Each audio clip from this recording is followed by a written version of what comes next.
Padre, en el nombre que es sobre todo nombre, queremos dar las gracias, Señor, como cantábamos, cuán grande es nuestro Dios, Señor. Aún los cielos de los cielos no te puede contener. El universo en su totalidad no te puede contener. Porque el universo son cosas muy inferiores a aquel que lo ha creado nuestro Dios. Gracias, Señor, porque servimos al único Dios verdadero, y como dice la palabra, y estamos en el verdadero. Bendito sea tu nombre, Señor. Gracias, Padre, porque estamos en el verdadero.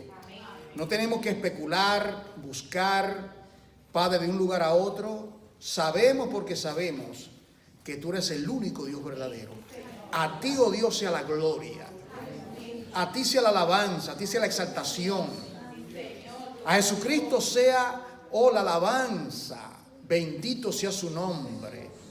Bendito sea tu Espíritu que nos ha hecho renacer de nuevo por medio del Espíritu Santo. Gracias, oh Padre. Gracias, Dios. Gracias, Hijo. Gracias, Espíritu Santo.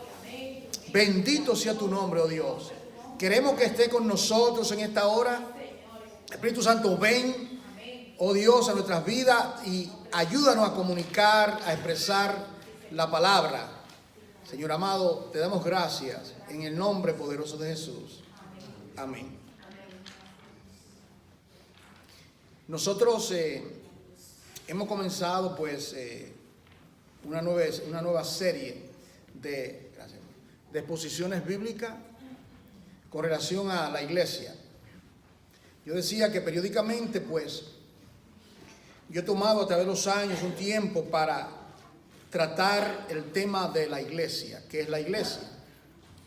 Nosotros comenzábamos la semana pasada, para darle un breve repaso, de que el Señor Jesucristo se acercó a sus discípulos y les preguntó: ¿quién dicen los hombres que es el Hijo del Hombre? Esa fue la pregunta allí en Mateo. Y en otras palabras, ustedes que han estado caminando por las calles y han interactuado con tantas personas, ¿quién dicen los hombres? ¿Qué opinan de mí? Entonces, y la pregunta que el Señor hace son unas preguntas muy importantes. Tenemos que prestarle atención. Viene la respuesta y dice, bueno, unos dicen que tú eres Elías, otros que tú eres Jeremías o algunos de los profetas.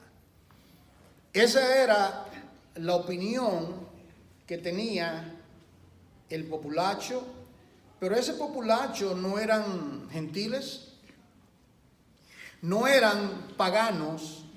Yo subrayaba, ¿quiénes eran esos? Esos eran sus contemporáneos, esos eran aquellos que leían la ley, ellos estaban expuestos, porque si usted vivía en Israel, esto no era algo opcional, usted iba a la sinagoga, usted iba con sus hijos a escuchar la Torá o la ley. Es decir, que ellos se exponían constantemente a la palabra, mas sin embargo decían que el Señor era uno de los profetas. Y yo digo que si le hacemos esa misma pregunta hoy día a las personas dirían que Jesús fue un gran líder. Algunos dicen que Jesucristo era un gran revolucionario. Y algunos dicen la descabellada e ignorante respuesta que él era hasta un comunista, porque él creía en repartir las cosas. ¿Se acuerdan? Porque él multiplicó los panes y los peces. Entonces ellos dicen que cosas absurdas de esta naturaleza, ¿verdad? Pero el Señor no hace preguntas capciosas, y tampoco Él requiere información, porque Él dice en la Biblia que Él conoce lo que está en el corazón del hombre, ¿no es cierto? Él le dice, y ustedes... Luego, este es lo que dice la multitud. Y ustedes que han estado conmigo hombro con hombro por estos 6 años, ¿qué decís vosotros? ¿Quién soy yo? Y piense eso, hermano. ¿Quién dice usted que es Jesús. Y la respuesta determina verdaderamente si es una realidad. Dice que la respuesta a esa pregunta solamente viene por revelación divina. Y esto es muy importante. Yo lo voy a estar recalcando cada vez que predique. De la única manera que se puede responder esa pregunta es por medio de revelación. Porque es por medio de revelación porque si usted la gente decía que eres Jeremías, que es Isaías, que es uno de los profetas. Algunos dicen que él puede compararse a Muhammad Gandhi, ¿verdad? Cosas tan absurdas, o que era un gran líder religioso. Nada de esas cosas, nada de esas respuestas nos puede salvar. Ahora viene Pedro, esta vez no hablando en la carne, como a veces solía hacer, no hablando precipitadamente, sino que dijo: tú eres el Cristo, Cristo que significa el ungido, el Hijo de Dios viviente. Tú eres el Cristo, el Hijo del Dios viviente. Parece algo muy sencillo, parece algo elemental. Cristo, el Hijo de Dios viviente. Pero mire lo que Cristo le dijo. Hay que estar en detalle. Bienaventurado eres, Simón, hijo de Jonás, dichoso, feliz. ¿Por qué? Porque no te lo reveló carne y sangre, sino mi Padre que está en los cielos. Y de ahí, de ese texto, de algo que es fundamental, nosotros aprendemos que no se puede repetir de memoria, alguien lo puede repetir, pero que eso sea una convicción, que eso sea algo real. Tú eres el ungido, el Cristo, el Hijo de Dios viviente. Eso tiene que venir por revelación. Y ese es el punto de partida. Entonces, si Cristo es el Hijo del Dios viviente, luego Él viene a otra parte en ese texto que leíamos la semana pasada. Y Él dice lo siguiente. Él dice: tú eres Pedro. La palabra Pedro, ahí hay un juego de palabras. Petro, que significa una piedra pequeña, una piedrecita. Y luego le dice, y ahí que viene el error masivo. Y aquí se habla con toda claridad. Porque el único que tengo que darle cuenta de lo que yo digo es a Dios. A ustedes también, pero cuando es bíblico, es bíblico. Ahí viene el error de algunos que dicen que Pedro es el fundamento, o que cosas de esta naturaleza, o que fue el primer obispo de Roma, y cosas completamente erradas. Y luego Cristo le dice: tú eres Pedro, y sobre lo que tú has dicho de mí, ¿qué fue lo que Pedro dijo por el Espíritu? Que Él es el Cristo, el ungido, el profetizado desde Génesis 3:15 y a través de todos los profetas del Antiguo Testamento y del Nuevo. Tú eres el Cristo, el ungido, el Hijo de Dios viviente. Y le dice: sobre esa revelación, lo que acabas de decir, que yo soy el Cristo, el Hijo de Dios viviente, edificaré mi iglesia. Voy a edificar mi iglesia sobre el fundamento masivo de que lo que dice el Espíritu Santo de mí, que yo soy, claro, él lo sabía, yo soy el Cristo, el ungido, el Hijo de Dios viviente. Edificaré mi iglesia, la voy a edificar. Y luego dice algo más: y las puertas del Hades o del infierno no prevalecerán contra ella. Y a través, desde cuando comenzó la lucha titánica, infernal, para ir en contra de la edificación de la iglesia. Yo hago esa pregunta y le pregunto a veces a los estudiantes, a ver hasta dónde su mente llega. Yo tengo ya en mi mente lo que voy a decir. Alguien puede decir, bueno, desde que Cristo vino, ahí comenzó el maligno. Yo voy un poco más allá. ¿Hasta dónde usted llegaría? Yo iría a Génesis, ¿no? ¿Cuándo fue? ¿Cuándo vemos en Génesis? Porque recuerde que el maligno tiene conocimiento, no total, porque él no es omnisciente, cuidado, él no es omnisciente ni omnipresente. O sea que el maligno no es omnipresente. ¿Sabemos eso? Porque yo digo eso porque hay personas que ven el diablo acá y no, es una criatura limitada. Él tiene sus secuaces, él tiene su cuartel, él tiene sus demonios y todo lo demás. Pero el único omnisciente, omnipresente es nuestro Dios. Ahora, en estos momentos él está en todas partes. En todas partes él está. Entonces, tú eres el Cristo, el Hijo de Dios viviente. Está el fundamento que es Cristo Jesús. Y las puertas del Hades no han de prevalecer contra la iglesia. ¿Y cuándo comienza la lucha? Yo diría, cuando Caín mató a Abel. Hasta ahí yo voy. Yo iría hasta ahí. Porque ya Dios, en su conocimiento previo, sabía que llegaría el momento cuando el hombre habría de pecar. Eso a Dios no le tomó por sorpresa. Y preguntas que uno hace en la ignorancia. ¿Y por qué Dios si sabía? Y ahí comenzamos. Y si Dios sabía y comienza que iba a pecar, ¿y por qué creó al hombre? Y eso tiene respuesta. Dios no ha creado marionetas. Dios no crea robots. Dios quiere que nosotros le amemos de corazón. Dios no me duele el brazo para que yo adore. Dios no me doble el brazo y me amenaza para que yo le busque o para que yo viva en integridad en mi vida. No, eso tiene que ser de amor, de corazón, porque un corazón regenerado ama a Dios. Entonces ahí comienza. Caín mató a su hermano Abel, y luego viene la línea por Set, el tercer hijo de Adán y Eva, Set, y por ahí viene la genealogía por donde habría de venir. Génesis 3:15, la simiente de la mujer, y pondré enemistad entre tu simiente y la simiente suya. Tú le herirás el calcañar, esta parte de acá, el calcañar, pero él, la simiente de la mujer. Ahí comienza esa lucha.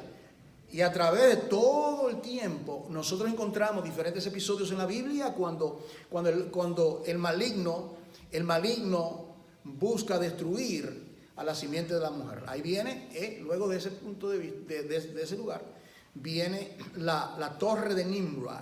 ¿Recuerdan Génesis 10 y 11? Vamos a declarar autonomía. Vamos nosotros a hacer una torre, un acto de rebelión. Vamos a crear una torre. Es más, y si fuésemos esparcidos, vamos a hacernos un nombre. Que ellos dijeron, hagamos, y Dios contestó, confundamos. Qué grande nuestro Dios. Hagamos, y Dios dice, confundamos sus lenguas. Y luego, a través de toda la historia, diferentes episodios, Moisés, mataron a todos los niños. Y ustedes luego, la horca de Amán, en los tiempos de Esther. Usted ve todo el tiempo. Luego llegamos al tiempo de Jesús. Y lo que dijeron, Hosana, Hosana, bendito el que viene en el nombre del Señor. Esa misma multitud dijeron, crucifícale. Pero ya estamos desde la crucifixión a este tiempo, han transcurrido más de 2000 años. El pueblo de Dios está en la tierra. El pueblo de Dios es la minoría. Es la minoría porque la mayoría no son pueblo de Dios. Y él dijo, voy a edificar la iglesia. La iglesia se compone desde el justo Abel hasta el último redimido cuando muera o Cristo venga por él o por ella en la eternidad. O sea, que es una vasta multitud. Ahora, esa iglesia es la iglesia de Jesucristo. En el día de hoy voy a tomar otro aspecto sobre la iglesia. Si alguien le pregunta a usted, porque a mí me lo han hecho muchas veces a través de todos los años. Le preguntan, dígame, ¿a qué iglesia usted va? ¿Usted es miembro de una congregación? Entonces yo le doy la respuesta a través de todos los años. Yo he pertenecido, toda mi vida yo he pertenecido a una congregación. Porque un creyente, después que es salvo, tiene que ser miembro de una congregación. Y eso está fácil, lo hemos de ver en las diferentes exposiciones. O sea, ser parte de un cuerpo, de una iglesia local. Ahora, si alguien le pregunta a usted, ¿verdad?, ¿qué es la iglesia? Yo preguntaba, ¿qué es la iglesia? Entonces, muchas personas tienen diferentes ideas. Y lo que menos nosotros queremos es tener ideas cerradas con relación a lo que es la iglesia. Porque si ya dijo, edificaré mi iglesia. Y que lo primero que tenemos que hacer es definir lo que significa eclesia, esa palabra, iglesia, que es la iglesia.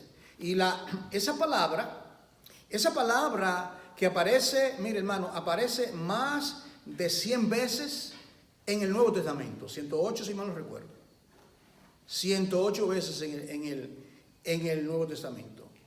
De esas 108 veces, ¿sabe quién es el que más la usa? Claro, el apóstol Pablo es quien más usa ese término de lo que es la iglesia. Pero la palabra iglesia o congregación tiene su trasfondo en el Antiguo Testamento, porque en el Antiguo Testamento Dios comenzó el llamado de un pueblo, ¿recuerdan?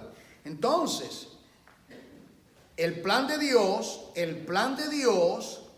en medio de la masa de las multitudes, a través de todos los siglos, el plan de las edades, el plan eterno, él es que el hombre ha caído, el hombre ha pecado, vive en rebelión contra su creador, y Dios se ha propuesto, dice Pablo en Efesios 1, desde antes de la fundación del mundo, tomar de toda nación, tribu y lengua, de todos los grupos, de todas las etnias. Me gusta esa palabra, etnias, yo siempre lo recuerdo.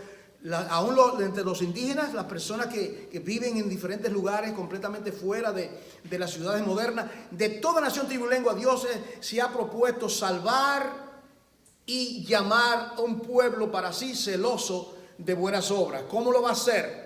Lo hace por medio de 2 etapas, la ley y la gracia. Así lo hace, la ley y la gracia. Y comienza Dios el llamado de un pueblo. ¿Cómo lo comienza Dios a hacer? Él no comienza, si Dios le hubiese placido, Él hubiese enviado a Jesucristo en los tiempos de Moisés. Pero ¿qué dice Gálatas?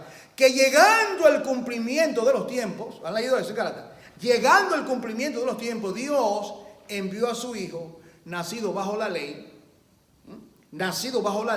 de una virgen doncella que nosotros sabemos que fue María. Pero ese plan está en la eternidad desde antes de la fundación del mundo. Es importante que nosotros entendamos que lo que es la iglesia no comienza como algunos dicen así. Bueno, comenzó con el derramamiento del Espíritu Santo el día de Pentecostés. Válgame. Entonces, ¿qué es lo que significa Efesios 1? Que hemos sido escogidos en Él desde antes de la fundación del mundo. Entonces, yo pregunto, ¿cómo comenzó? ¿Cuál era el trasfondo de la iglesia? Y hoy mismo estudiamos en la clase que estábamos tomando, comenzamos con uno que cruzó. La palabra hebreo.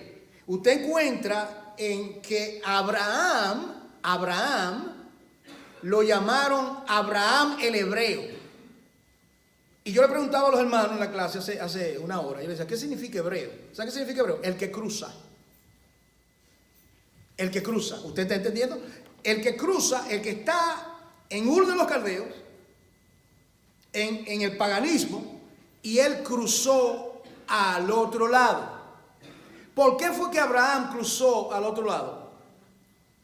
Porque Dios lo llamó, Dios lo llama y le dice, sal de tu tierra y de tu parentela a la tierra que yo te mostraré. ¿No le suena a usted eso a la iglesia, lo que cruzan? ¿Qué significa? Y Él nos trasladó de las tinieblas a su luz admirable. De las tinieblas a su luz. Entonces hemos cruzado, pero no hemos cruzado porque nosotros queremos cruzar. Eso es importante que se entienda. No es un asunto que yo cruzo porque yo quiero cruzar, que yo me meto a eso, como dicen la gente, o que yo quiero ser creyente. Tiene que ser que Dios nos llame, que el Espíritu de Dios nos llame, que Dios nos llame de las tinieblas a la luz, que el Espíritu Santo mismo obre en la vida de uno, quite el corazón de piedra y haga de nosotros un corazón de carne. Es necesario la intervención directa del Espíritu de Dios para que una persona nazca de nuevo. De cierto te digo, tú eres un maestro en Israel. Te voy a decir una cosa. Oh, tú eres rabí. De cierto te digo. Y usted sabe que cuando Nicodemo vino, él vino en representación de otro rabí. Pues recuerda, porque dijo, nosotros sabemos que tú eres un gran maestro, sabemos, conocemos, pero Cristo cambió el plural al singular. ¿Y qué le dijo? De cierto, te digo, el asunto es contigo. ¿Me está entendiendo? El asunto es contigo. De cierto te digo que si no naces de lo alto no puedes heredar el reino de los cielos. Entonces, ¿qué es ser iglesia? Son aquellos que son llamados. Son aquellos que salen de la luz a las tinieblas por un llamamiento de Dios que los llama. Los llama, Dios los atrae, los llama, y ese llamado es un llamado, hermano, que algunos dicen, tú lo puedes resistir. Por un tiempo quizás tú te puedes zapatear, tú puedes, pero cuando Dios te llama, Dios te llama. Yo estaba inquieto cuando a mí me predicaba el Evangelio. Yo fui a una congregación y me senté acá, en el primer banco.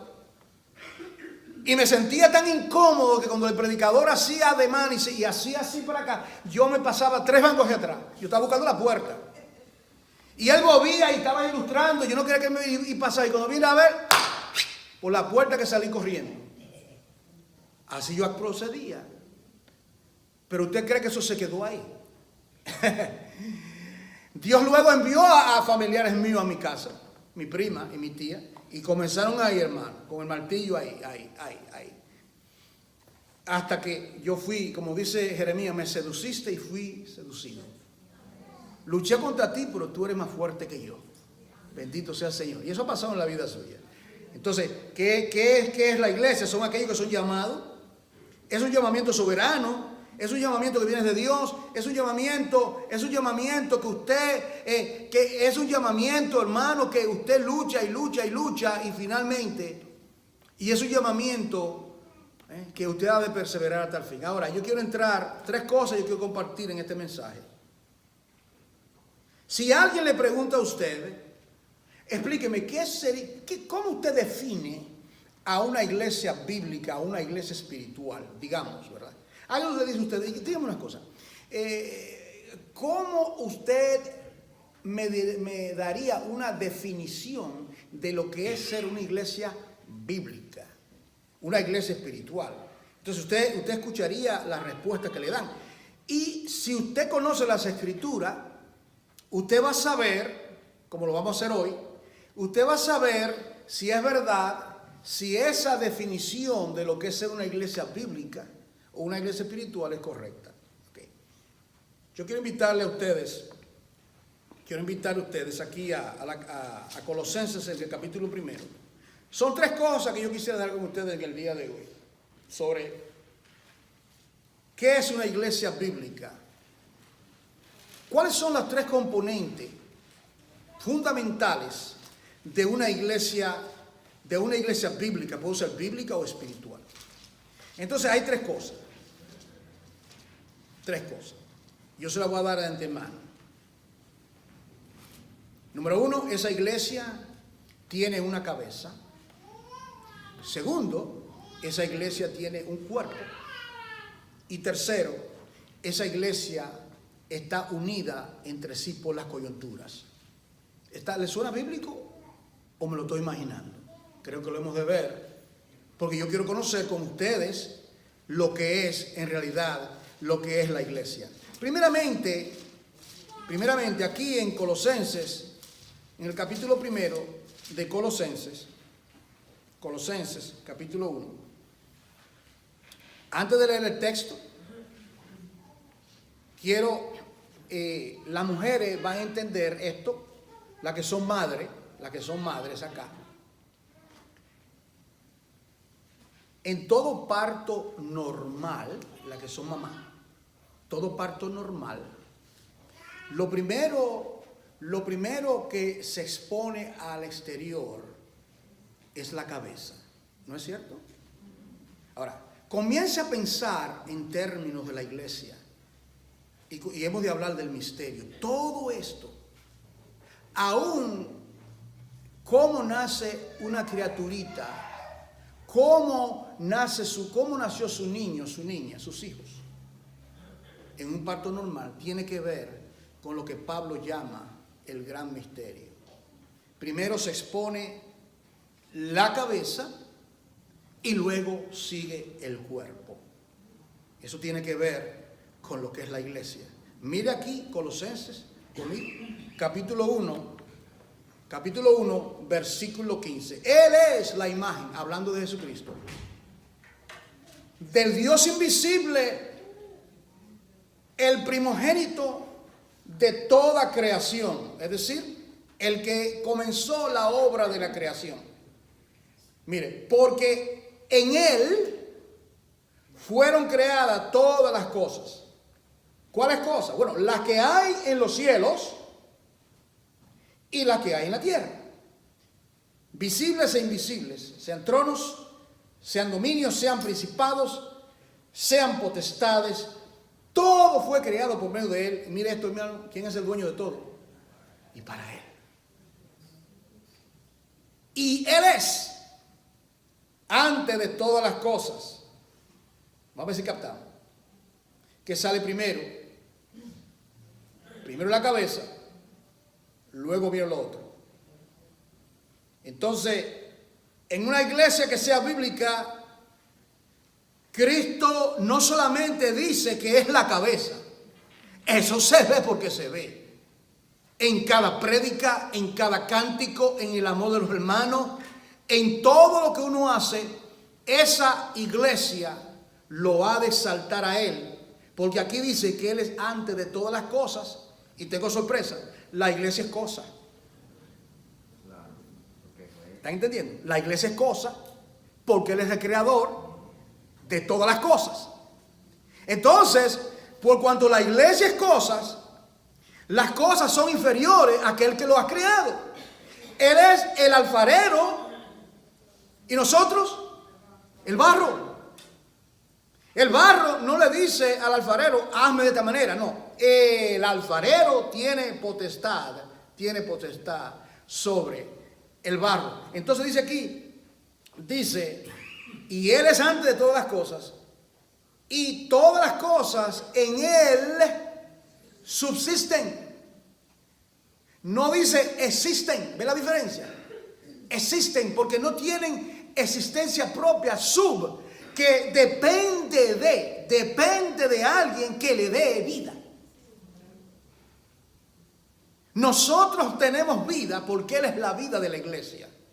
Él es la vida de la iglesia. Entonces, el primer punto que yo creo que ve que la cabeza tiene la prioridad. Entonces, en una iglesia que se llame una iglesia bíblica, Cristo tiene que tener la prioridad. Porque miren lo que dice aquí, y miren lo que dice aquí. Y dice el versículo 18. Mire esto. Y Él es la cabeza del cuerpo. ¿Por qué es la cabeza del cuerpo? ¿Quién viene primero? La cabeza viene primero y luego viene el cuerpo. Primero viene la cabeza y luego viene el cuerpo. Él es primero, nosotros somos segundos. Entonces, en una iglesia bíblica, en una iglesia espiritual, Él es la cabeza, Él es el preeminente de todo. Entonces dice, Él es la cabeza del cuerpo, que es la iglesia. Esto a mí me maravilla, porque lo que a mí me maravilla de todo esto es que a Cristo le pertenece todo, y Él no dice, Él es la cabeza de los ángeles. Y los ángeles fueron creados antes que nosotros, usted sabe eso, ¿no? Los ángeles, arcángeles, querubines y serafines, toda la jerarquía fueron creadas antes de nosotros. Ellos son eternos. Son eternos. Entonces, nosotros que fuimos llamados a ser eternos también, perdimos esa eternidad por el pecado. Pero la cruz nos rescata del hoyo, de la desesperación. Pero ahora mire, dice entonces aquí, dice, el que es el principio, Cristo, el primogénito de entre los muertos. Mire esto, primogénito de entre los muertos, aquel que murió, pero es aquí que vive por los siglos de los siglos. Dice, aquí viene por qué. ¿Por qué es que Él es la cabeza de la iglesia? ¿Por qué es que en Él todas las cosas subsisten? ¿Por qué es que Él es el primogénito de los muertos, el primero? Para que en todo Él tenga la preeminencia. Dice aquí en todo, hermano, en todo. Entonces, cuando yo leo esto aquí, esto es un reto para mí. La pregunta que usted tiene que hacerse como creyente a la luz de la palabra: ¿tiene Cristo la preeminencia en mi vida? Esa es la pregunta, ¿no? ¿Tiene Cristo como cabeza de todo, en el todo? Él es el preeminente en mi vida, Él es el preeminente. Yo deseo, y claro que todos fallamos en eso, ¿no? Eso no hay que, eso está claro que todos fallamos, ¿no es cierto? Entonces, pero Él es el preeminente en mi vida. Y luego dice, para que en todo Él tenga la preeminencia. Pásate ahora a la derecha, Romanos capítulo 8. Dobla a la izquierda más bien. Pasa para la izquierda. Romanos capítulo 8.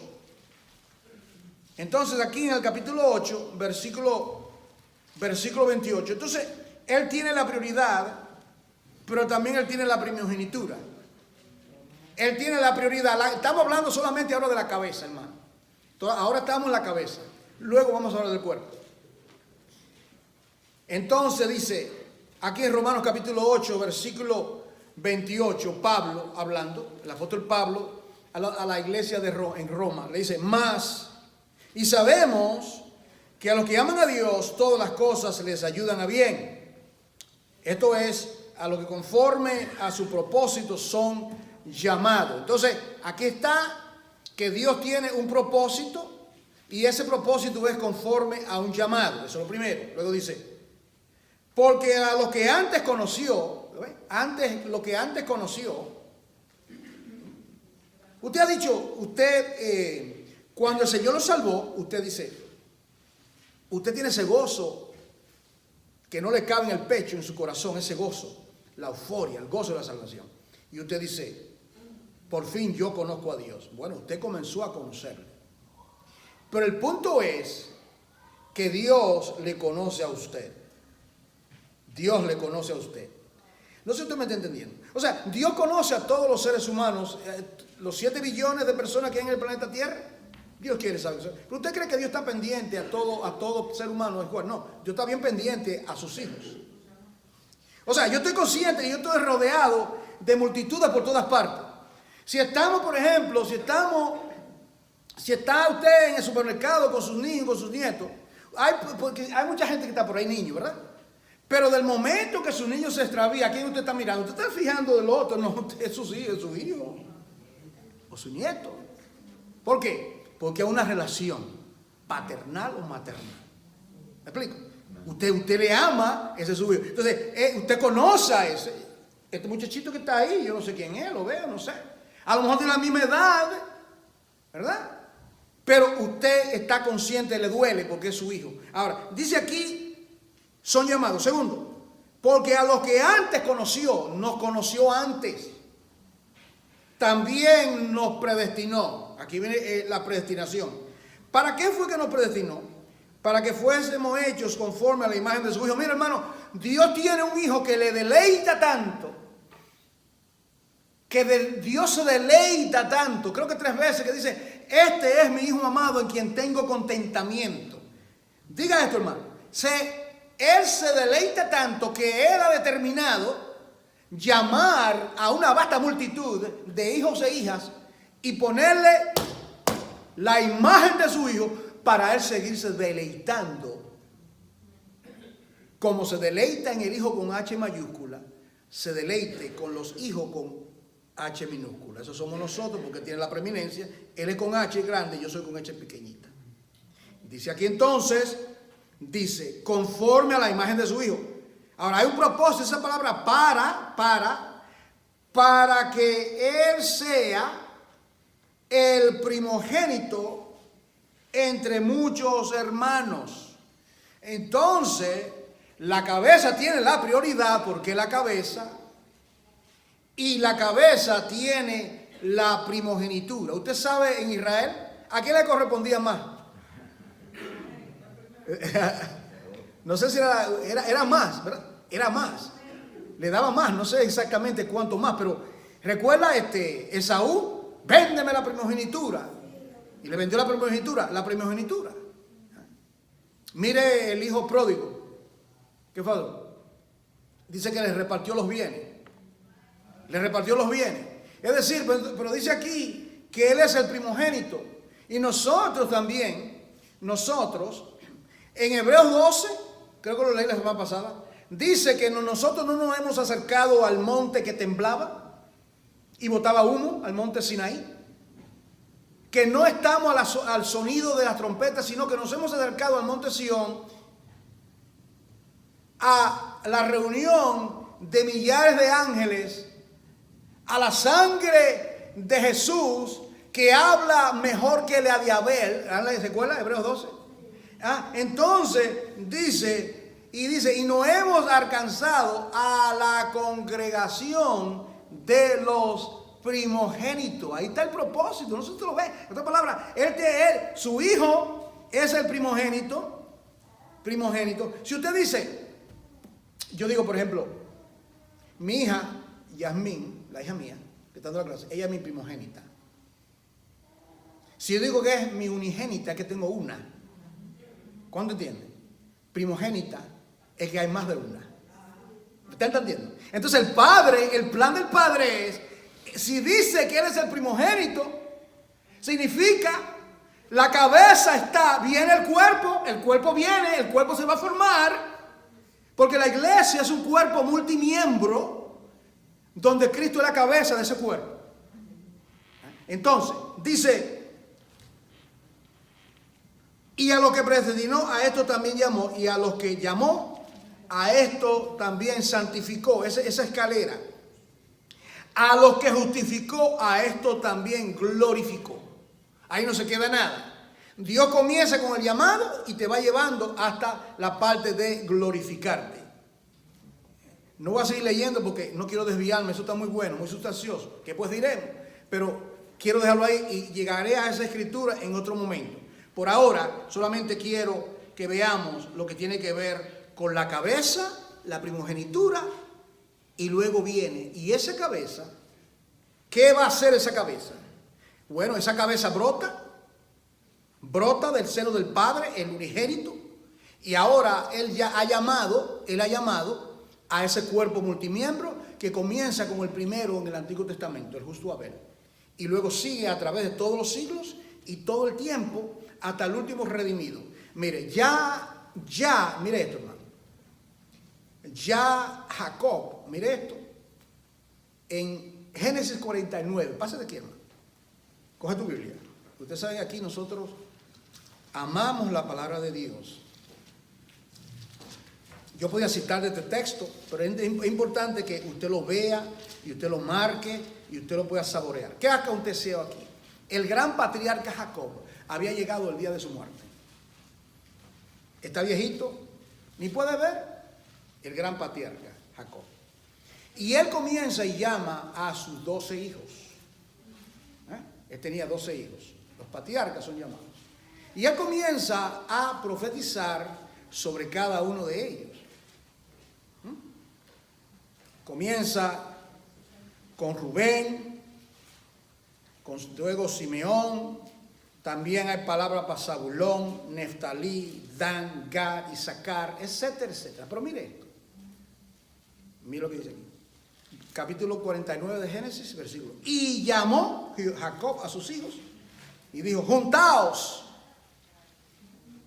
y os declararé lo que os ha de acontecer en los días venideros. Juntaos y oíd, hijos de Jacob, y escuchad a vuestro padre Israel. Las últimas palabras de una persona que se muere, que va a morir, son muy importantes. Usted sabe que es cierto. Si usted ha tenido que estar en los últimos momentos de una persona, un ser querido, y usted recuerda, lo último que me dijo fue esto. Lo último que me dijo fue que me amaba mucho, o es algo similar. Bueno, estas palabras son importantes. Importante, lo que dijo sobre los demás hijos son importantes, pero hay uno que se destaca. Y usted sabe quién es, que tiene que ser Judá. Y lo que él dijo que es Judá tiene que ver con lo que es iglesia, porque aquí él da una profecía que en el libro de Génesis es lo que es ser iglesia, eclesía. Mira lo que dice. Dice aquí en el versículo 8, Judá, que significa alabanza. La palabra Judá significa alabanza. Todos los nombres de los hijos de Israel, Leví, juntados, el que se junta.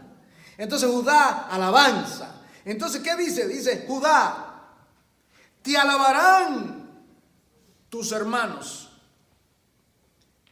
tu mano en la cerviz de tus enemigos. Los hijos de tu padre se inclinarán a ti. Pero ahora mire cómo habla. Cambia. Cachorro de león. ¿De dónde viene esto?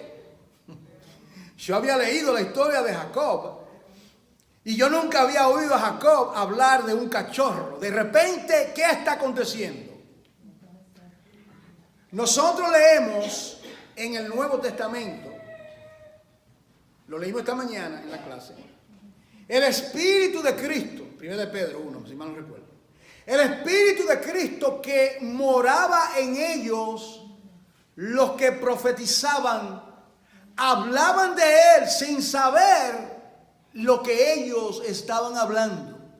De repente, el Espíritu de Dios, porque esto es profético, y cada cosa, cada aspecto de esa profecía que este anciano en el lecho de su muerte profirió, se cumplió. Yo no quiero hablar de los otros en esta palabra. Eso tiene su lugar, pero ahora el enfoque nuestro como iglesia es ver lo que él dice de él. Dice, cachorro de león. Me parece que yo he leído esa expresión de león en el Nuevo Testamento. Pero cuando Juan el Bautista lo ve a él, él no dice, aquí el león de la tribu de Judá. No, es aquí el Cordero de Dios que quita. Bendito sea el Señor que quitó nuestros pecados, hermano. Porque estábamos muertos. No había vida en nosotros. Muertos en delitos y pecados. El Cordero de Dios, Juan 1:29, que quita el pecado del mundo, porque los sacrificios del Antiguo Testamento solamente tapaba y ahí se quedaba igualito. Se tapaba. Dice, cachorro de león Judá, de la presa subiste, hijo mío. Se encorvó, se echó como león. Así como león viejo, ¿quién lo despertará? Pero aquí viene esto. No será quitado el cetro. ¿Quiénes son los que tienen cetro? Los reyes. Hablando de gobierno. Hablando de que él habría de gobernar. Y entonces, ¿de qué manera él va a gobernar? Él va a edificar la iglesia y él va a gobernar esa iglesia. Pero no la va a gobernar con vara de hierro como en el milenio. ¿Recuerdan que habíamos estudiado en el milenio en Apocalipsis? Con vara de hierro, como dice. No, él la va a gobernar, como dice el Salmo 23, ¿verdad? Tu vara y tu cayado me infundirán aliento. Ungiste mi cabeza con aceite. Mi copa está rebosando.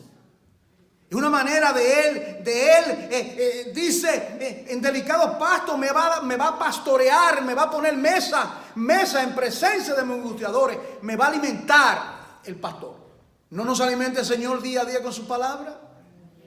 Cuando nos congregamos, cuando oramos, Cuando estamos en Dios, nosotros nos alimentamos de Él. Dice, no será quitado el cetro de Judá. Mire esto. Ni el legislador, que es un legislador, el que dicta leyes.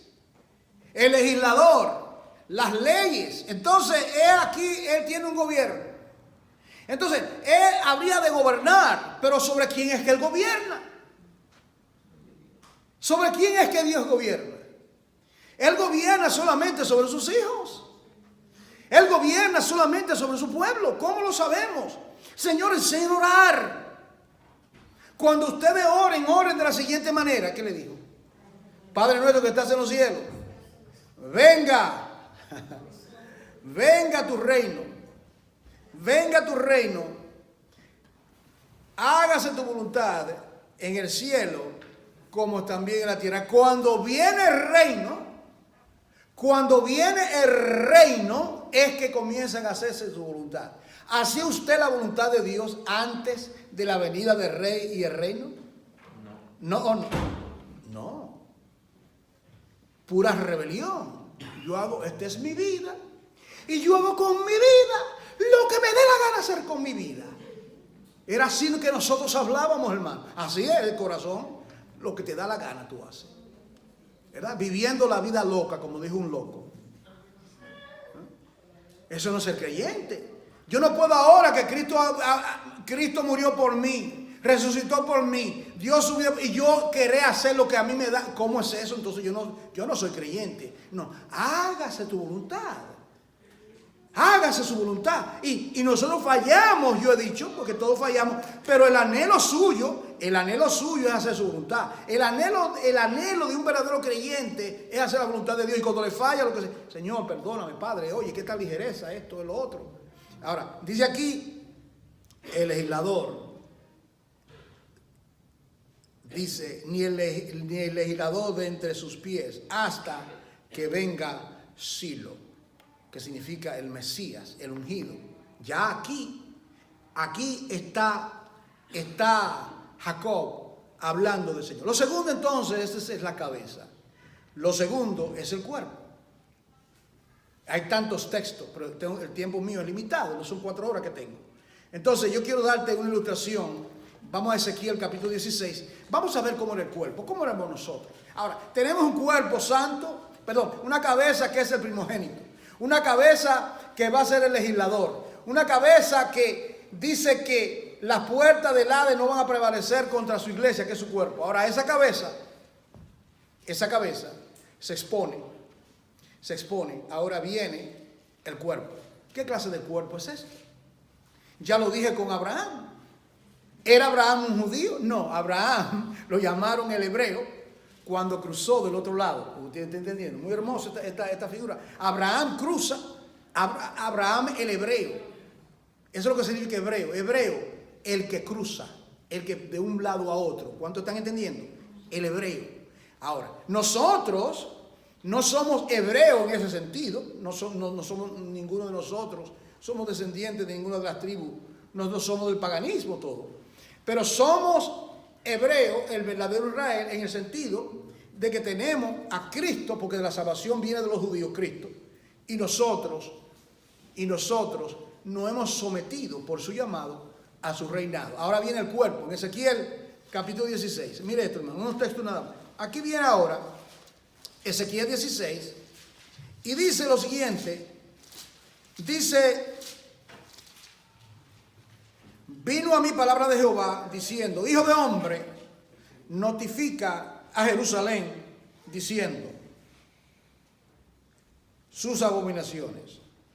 Le dice aquí a Israel, ¿qué clase de pueblo es Israel? Porque esta palabra, yo lo voy a ver en el Nuevo Testamento después, pero yo quiero siempre, usted sabe mi costumbre, poner el fundamento y primeramente para establecer base en el Antiguo Testamento y luego hemos de ver múltiples pasajes para que tengamos un entendimiento de lo que es la iglesia, para que nadie nos dé gato por liebre y nos vengan con cuentos de hadas. No, queremos que Dios que nos sea una iglesia instruida, que tengamos el conocimiento de Dios. Le dice, mira, le dice tu origen. ¿Tú te has recordado tu origen? Jerusalén, ¿cuál es tu origen? Le dice, bueno, mira, tu origen es el siguiente. Le dice, tu nacimiento es de la tierra de Canaán. ¿Recuerdan? Canaán, ahí estaba el pueblo. Tu padre fue un amorreo y tu madre Etea. ¿Okay? Y en cuanto a tu nacimiento, el día que naciste no fue cortado tu ombligo. Mire esto. El día que naciste no fue cortado tu ombligo. Mire qué gráfico. Ni fuiste lavada con agua para limpiarte, ni salada con sal, ni fuiste envuelta con faja. En otras palabras, Israel, recuérdate, era completamente un desecho humano. Era básicamente, te parió, te dejó para que muera. Nuestra vida, nacimos en pecado, nacimos, como dice el Salmo 51, en pecado. Desde el vientre está el mal en nosotros, completamente destituidos hijos de ira por naturaleza, dice la palabra, un desecho humano. No importa la educación, no importa la cultura, si no tiene a Cristo, un desecho humano. ¿Qué pasa? Pasa lo siguiente. Dice versículo 5, no hubo ojo que se compadeciese de ti para hacerte algo de esto, teniendo de ti misericordia, sino que fuiste arrojada sobre la faz del campo con menosprecio de tu vida en el día que naciste. Aquí viene ahora, me encanta ese texto, ¿verdad? Es como decir, y vino la luz. ¿Ah? Y vino Jesús. Me acuerdo del ciego de nacimiento, hijo de David, ten misericordia de mí. Recuerda, gritando, hijo de David. Y vino Jesús y todo cambia. Mire esto, hermano. Y yo pasé junto a ti. Échale mano a esto, pero toca a nosotros. Muertos en pecado, en religiosidad, creyendo que éramos creyentes, creyendo que éramos salvos. Un desecho humano. Yo pasé junto a ti. Te vi sucia en tu sangre. Y cuando estabas en tu sangre, te dije, vive. Sí. Te dije, cuando estaba en tu sangre, vive. Ahí está. Luego usted ve acá, si usted sigue leyendo, yo no lo voy a leer. Israel se prostituyó y pecó y se fue con sus amantes. Típico de apartarse de Dios, ¿verdad? Entonces, vive el nacimiento, vive. Ese fue nuestro nacimiento. Ahora, en el Salmo 139 está más claro ahora. Porque en el Salmo 139 está la cabeza y el cuerpo. Usted ha leído este pasaje muchas veces, y yo lo he leído aquí docenas de veces, pero con la palabra de Dios es espíritu y es vida. Salmo 139, el cuerpo tiene su origen, ¿dónde? En el pecado, un desecho, muertos, en delitos y pecado, ahí estábamos nosotros. Pero ahora viene aquí el Salmo 139, y mira, hermano, yo estoy leyendo pasajes del Antiguo Testamento. Estoy leyendo pasajes del Antiguo Testamento y usted puede ver todo esto acá. Dígame usted cuando comencemos a leer todos los pasajes del Nuevo Testamento con más luz, porque primero hay que ver las cosas en ese orden. Mira el Salmo 139, que habla de la omnipresencia y omnisciencia de Dios. Yo quiero leer, para ver un poquito, yo quiero leer a partir del versículo 13. Mire esto. Dice, porque tú formaste mis entrañas. Tú me hiciste en el vientre de mi madre. Comienza a pensar en la iglesia, el cuerpo, ahora la formación de ese cuerpo. Y aquí en este pasaje hay dos cosas que están pasando simultáneamente. Está hablando de la formación de una criatura en el vientre de su mamá. ¿Entiendes? Está hablando de la formación de una criatura en el vientre de su mamá. Por eso yo dije que las mujeres entienden más esto que nosotros. Nosotros no podemos entender esto. Las mujeres sí que tienen niños. Pero ahora miren lo que pasa. Dice aquí, te alabaré porque formidables, maravillosas son tus obras.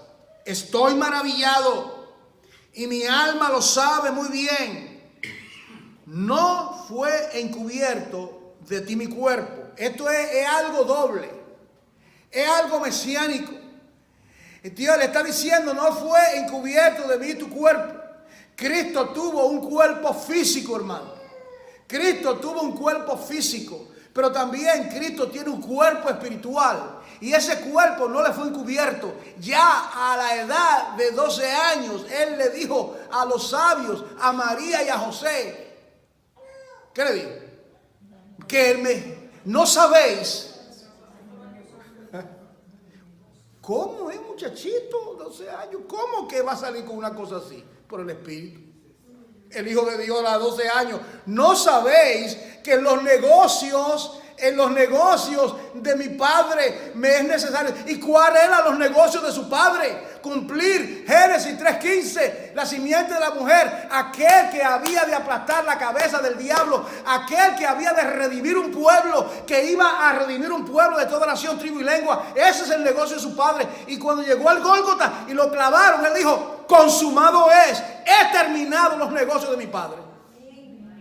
Selló los negocios de su Padre con su propia sangre. Los negocios de su Padre. Pero ahora aquí está formando el cuerpo. Aquí estamos nosotros. Y dice, no fue encubierto de ti mi cuerpo. Verso 15.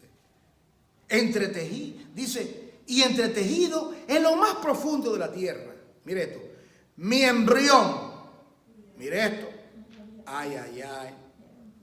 Los que están a favor del aborto. Qué triste, ¿eh? Mira lo que habla aquí, hermano. ¿Qué es lo que está hablando aquí? Mi embrión vieron tus ojos. Y en tu libro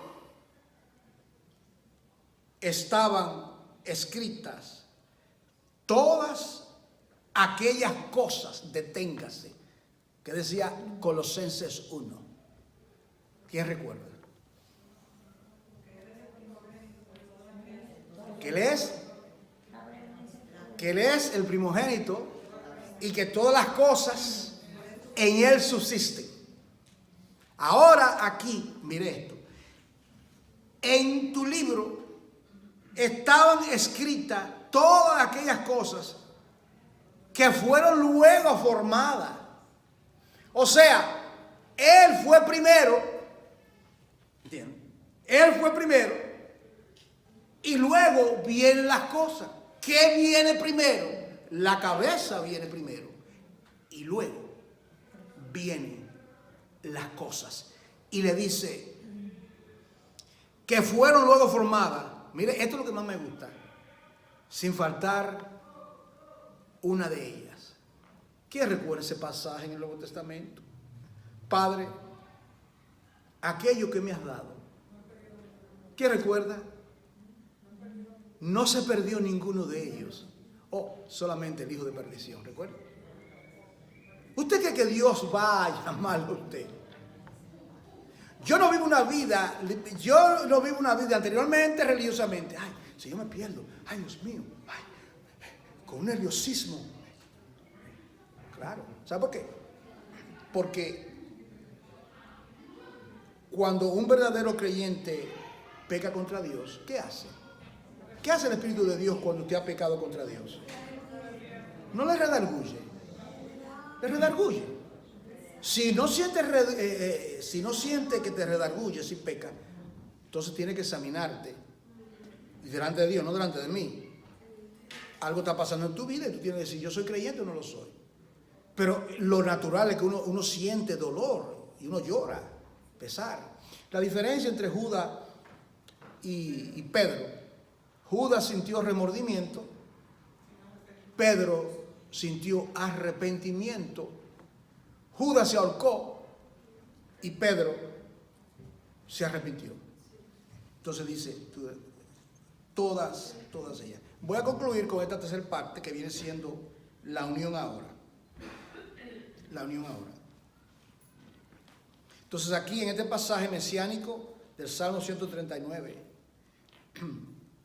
yo he dicho, en este pasaje, si usted tiene una versión en inglés, usted lea ese pasaje, esos versículos, usted va a encontrar que en vez de decir libro, dice cuerpo, sin faltar nada de su cuerpo. En otras palabras, está hablando, es más directo todavía, más directo, habla, no, la palabra es members, disculpe, members, es lo mismo. ¿Qué es lo que tiene miembros? Un cuerpo, sin faltar ninguno de los miembros.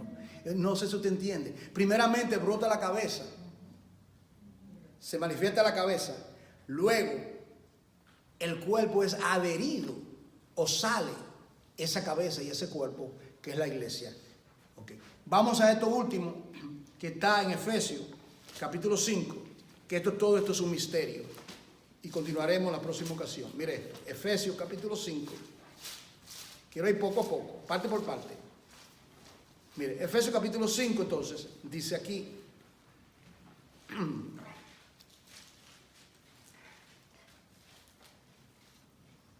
el apóstol Pablo está hablando sobre el matrimonio, aparentemente. Él está hablando del matrimonio. Entonces él habla en el versículo 25 de que el marido debe amar a su mujer, así como Cristo amó a la iglesia y se entregó a sí mismo por ella. Y luego dice, ¿para qué? Bueno, para santificarla, habiéndola purificado en el lavamiento del agua por la palabra. ¿Por qué lo hace así? Bueno, a fin de presentársela a sí mismo una iglesia gloriosa, que no tuviese mancha, ni arruga, ni cosa semejante, sino que fuese santa y sin mancha. Y luego habla de los maridos. Así también los maridos deben amar a sus mujeres como a sus mismos cuerpos. Vamos a pararnos ahí.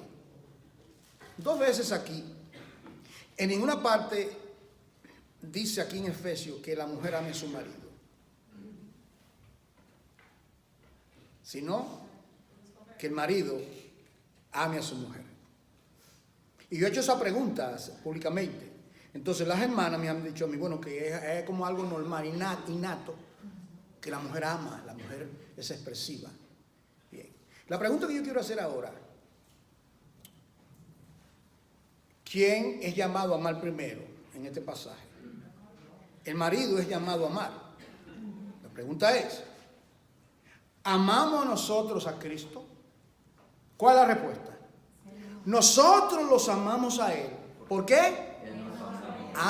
Porque Él nos amó primero y se dio por nosotros. ¡Qué maravilla! Él fue el que me amó. Como dice una canción, nadie pudo amarme, ¿han oído ese himno? Como Cristo. Es incomparable su amistad. Entonces aquí viene Pablo y él continúa y luego dice, así también los maridos deben amar a sus mujeres, dice, como a sus mismos cuerpos. El que ama a su mujer, a sí mismo se ama. Porque nadie aborreció jamás su propia carne, sino que la sustenta y la cuida, como también Cristo la iglesia. Aquí viene ahora la unión. Hay una cabeza, hay un cuerpo y hay una unión entre cada miembro. Cada miembro está unido. Mira, ahora mismo nosotros somos unidos como una iglesia local, nosotros acá. Pero también estamos unidos, aunque nosotros no conocemos. ¿Usted ha notado cuando usted se encuentra con un verdadero creyente, lo fácil que usted dialogar con esa persona? ¿Usted ha notado eso? ¿Ah? Yo estaba, esta semana yo estaba con el hermano Miguel Teresa en el hospital. Y yo estaba hablando con el hermano Miguel y hablábamos el mismo lenguaje. ¿Por qué? Porque podía, y hablamos. Y era como que una persona que yo la veo periódicamente. ¿Y por qué es que hay esa comunión? ¿Por qué es que podemos hablar? Porque es creyente. Conoce a Jesucristo. ¿Entiende, hermano? Lo que estoy hablando. Entonces, usted va, es más, usted puede ir a cualquier lugar. Es más, yo fui una vez a una boda. Yo estaba en una boda y era de haitiano, era en francés, en patois. El único que lo entendía ahí nada era yo. Pero cuando comenzaron a cantar, yo canté, porque ellos estaban cantando. ¿Cómo es el idioma de ellos? Criol. ¿Cómo es el idioma?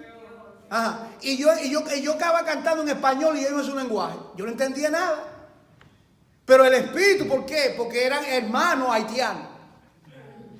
O podía ser americano o de cualquier cosa. ¿Por qué? Porque hay algo que nos une y es la sangre de Jesucristo. Y somos miembros, somos miembros del mismo cuerpo. Entonces dice Pablo, dice aquí, somos miembros de su cuerpo, de su carne y de sus huesos. Oiga eso. Somos miembros de su cuerpo, de su carne y de sus huesos. Y mire ahora lo que trae Pablo. Nos lleva al origen de todas las cosas. El primer matrimonio. ¿Sabe cuál fue el primer matrimonio? En el huerto. Adán y Eva. ¿Y qué representa Adán? La cabeza. ¿Y qué representa Eva? El cuerpo. Y los dos, ¿qué representan? Tipológicamente, la iglesia. ¿Por qué?